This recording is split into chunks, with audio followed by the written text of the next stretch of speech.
السلام عليكم، اهلا بيكم في قناة منوعات بيبقى. ازيكم يا حبايب قلبي؟ عاملين ايه؟ يا رب تكونوا بألف خير. النهاردة بقى انا في المصيف وعامل معاكم روتين يوم كامل في المصيف، وهنشوف بقى الفيديو مع بعض هنعمل فيه ايه.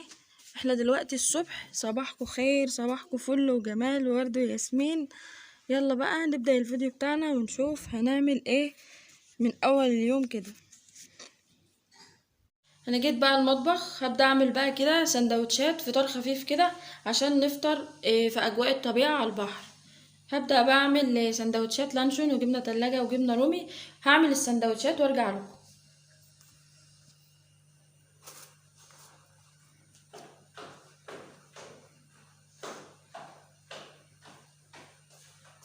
عملت بقى كده السندوتشات وخلصتها، وجهزت كمان معايا بلح كده وقطعت كده شرايح طماطم وشرايح خيار، ومعايا رز بلبن، وعملت عصير مانجا. هناخدهم بقى وهنطلع على البحر وهوريكم الاجواء هناك ونقضي يوم كامل مع بعض. يلا بينا بقى، واتمنى ان الفيديو ده يعجبكم.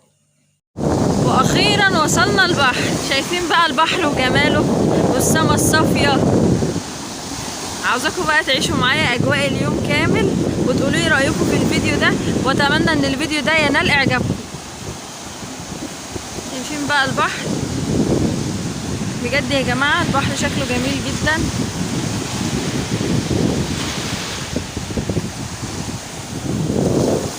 احسن حاجة كمان بقى ان الجو هادي ومفيش زحمة ومفيش ناس اصلا، الناس قليلة جدا.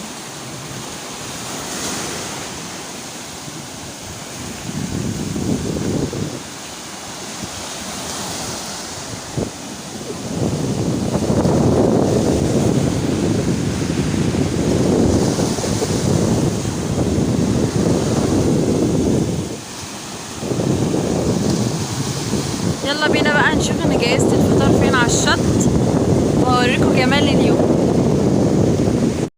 وكده بقى فرشت وجهزت كده الفطار، وهنبدأ بقى نقعد كده ونتجمع مع بعض وهنقعد نفطر، واخلص بقى وارجع اقعد معاكم ونتكلم مع بعض شوية.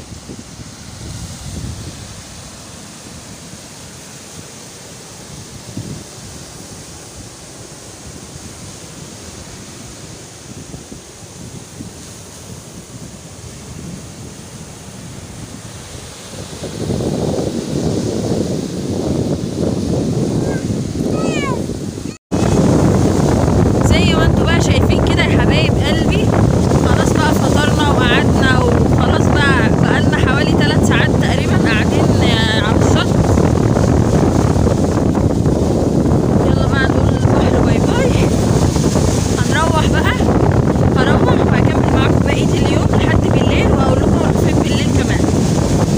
اللي وصل معايا بقى لحد هنا كده في الفيديو يعمل لي لايك ويقول لي رأيه في الكومنت في الفيديو ده. شايفين بقى كتبت لكم ايه؟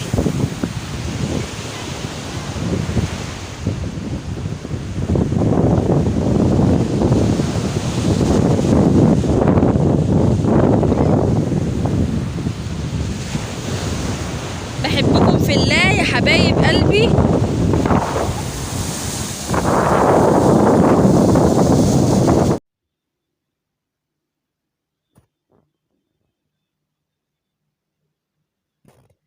وزي ما قلت لكم اني هاخدكم معايا خروجه حلوه جدا وهوريكم مكان جميل قوي بجد.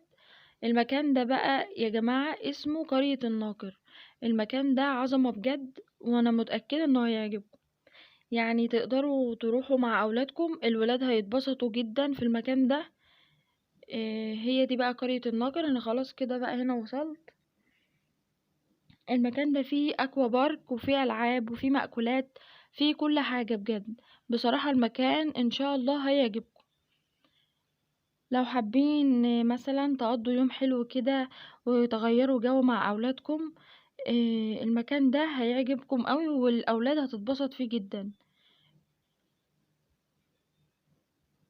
زي ما انتوا شايفين بقى معايا جمال المكان. المكان جميل، عجبني جدا بصراحة.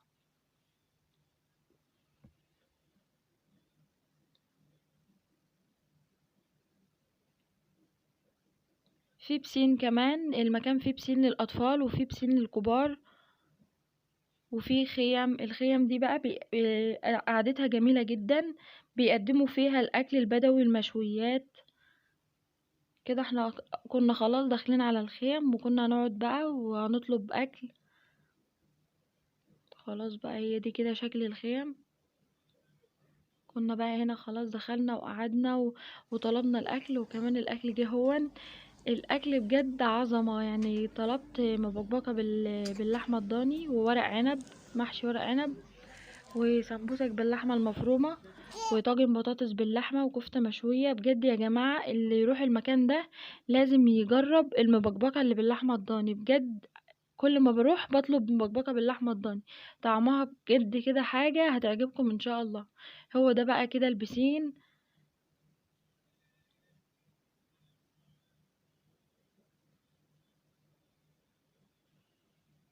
كده احنا داخلين بقى على اخر المكان. الاكوا بارك بقى والالعاب والحاجات دي كانت قافله لان الوقت كان متاخر وكنا بالليل متاخر يعني. وفي كمان حديقه حيوان، فيها غزال وفيها نعامه وفيها قرد، فيها حاجات جميله جدا، بس كانت برضو قافله للاسف، معرفتش اصور لكم فيها كويس. احنا هنا بقى كده خلاص كنا قربنا نوصل لاخر الفيديو. ما تنسوش بقى تعملوا لي لايكات كتير على الفيديو ده، وكلامكم بيسعدني جدا. ما تنسوش برضو تفرحوني بكلامكم الحلو. هي دي بقى حديقة الحيوان اللي انا بقول عليها، بس هي كانت قافلة للأسف، كان نفسي اصور لكم فيها بجد. وفي برضو ورا هناك كده الاكوا بارك والالعاب، بس برضو كانت مقفولة.